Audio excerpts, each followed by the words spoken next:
Okay इस तरह के क्वेश्चन में जिसमें भी एक चेन दी हो, जैसे कि P से Q, Q से R, R से S, तो जहां से चेन स्टार्ट हो रही है उस वैल्यू को 100 एज्यूम करना बेटर होता है।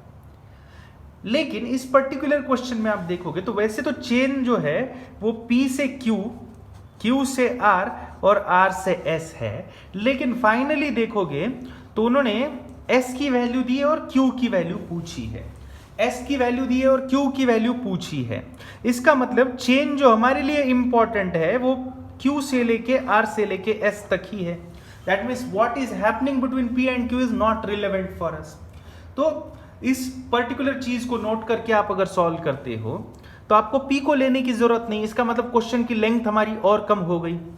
P sells an article to Q at a profit of 25% is not relevant for us. So let's start from this only. ये पहली लाइन हमारे लिए इस पर्टिकुलर क्वेश्चन के लिए जरूरी नहीं है। हमें इतना बोला गया है Q sells it to R at a loss of 10%। तो मान लो Q की कॉस्ट प्राइस जो है, कॉस्ट प्राइस ऑफ Q मान लेते हैं थोड़ी देर के लिए 100 है।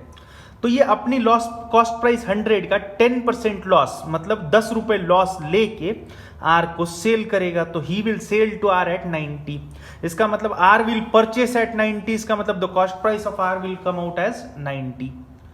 Now what we know is R sells it to S at a loss of 10%। अब R ने खरीदा 90 में था, दैट मीन्स उसकी कॉस्ट प्राइस 90 थी। 90 का 10% 9 लॉस लेके वो S को सेल करेगा 81 में।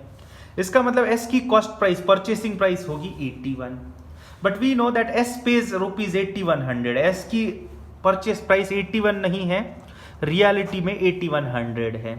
Then at what price did Q purchase, तो Q की कॉस्ट प्राइस क्या होगी ये पूछा है। 81 बन रहा है 8100, मतलब 100 टाइम। तो 100 भी 100 टाइम होकर बनेगा 10,000। So answer for this question is 10,000।